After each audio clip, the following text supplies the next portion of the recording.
The clay court swing has swung into action, and all eyes will be on the big prize, the Monte-Carlo Rolex Masters, the first of 3 ATP World Tour Masters 1000 tournaments played on the famous terre battue.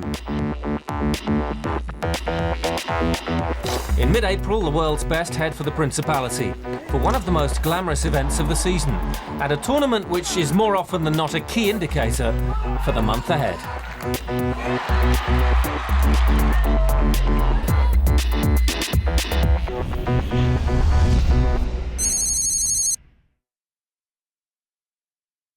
Rafael Nadal is the defending champion at the gem of the Mediterranean, Monte-Carlo, and a monster on the clay. But what does it take to be a winner on the red dirt? Former ATP World Tour player Justin Gimelstob gives us the inside track. 6 of the 20 biggest tournaments on the ATP World Tour are on red clay. Thus, the road to the Barclays ATP World Tour Finals in London goes right through the clay court season.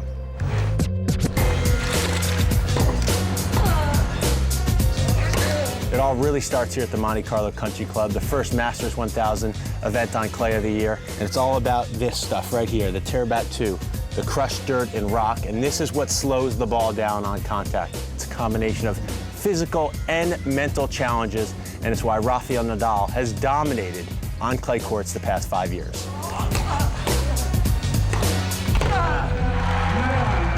Nadal is so dominant for a couple reasons. One, he's the best mover on the clay. He's the strongest, the fittest, and he has the most repetitions playing on it. Hours and hours sliding around on the terre battue. I like to play in every surface, and sure, the clay is special for me. The clay is very slippery, so the trick is getting your balance right before you hit the ball, finding that synchronization between the slide and the hit. The height over the net is more important than on other surfaces. On clay, it bounces up more.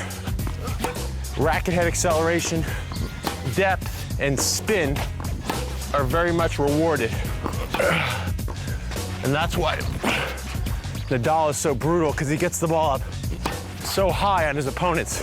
Rafa Nadal! The movement is the huge thing. I mean, the courts can vary in speed. Some of them are slow, some of them can be quick. But you know, the movement is just, you know, you obviously slide into the shots.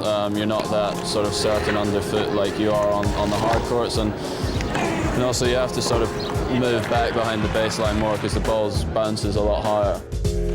One of the most important things on clay is being patient. There's no instant gratification on clay courts. And fast court players are used to being able to win points in 1 or 2 shots. While on clay, it takes a bunch of shots. When it hits this famous terre battue, it slows down. Whereas on grass, it accelerates through. Or a fast hard court, it accelerates through. Tennis on clay, it's like playing a game of chess. Whereas tennis on hard and grass court, it's like playing on checkers.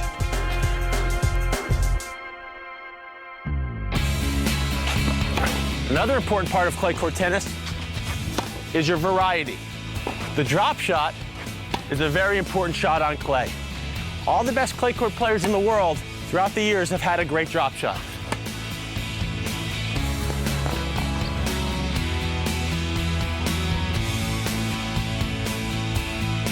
Whenever you're watching a match on clay, see who's doing more huffing and puffing. See who's working harder to move physically. And then you'll see who has the real advantage. Because whoever moves more seamlessly on clay, is more comfortable, more in balance, higher percentage of the time, that's going to be the person that wins. Clay requires a lot of running, so you really need to make sure that you aerobically you're fit. You can play matches for 3.5, 4 hours, sometimes less than 3 sets. So you really need to be ready and then make sure that you can hit the ball over and over again. You can close the point maybe not before 5 shots. Sometimes we have to hit ball 30 times before you finish the point. So you really have to make sure that your endurance is there. In order to become the ATP World Tour champion, you have to have a successful clay court season. With over 5,000 points up for grabs, the road to London starts here.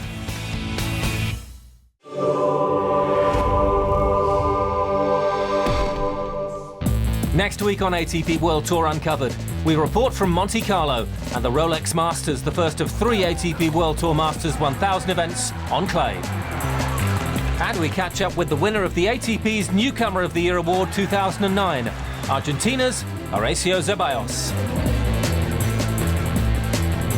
Until then, don't forget to log on to atpworldtour.com for your 24/7 breaking news. See you next week.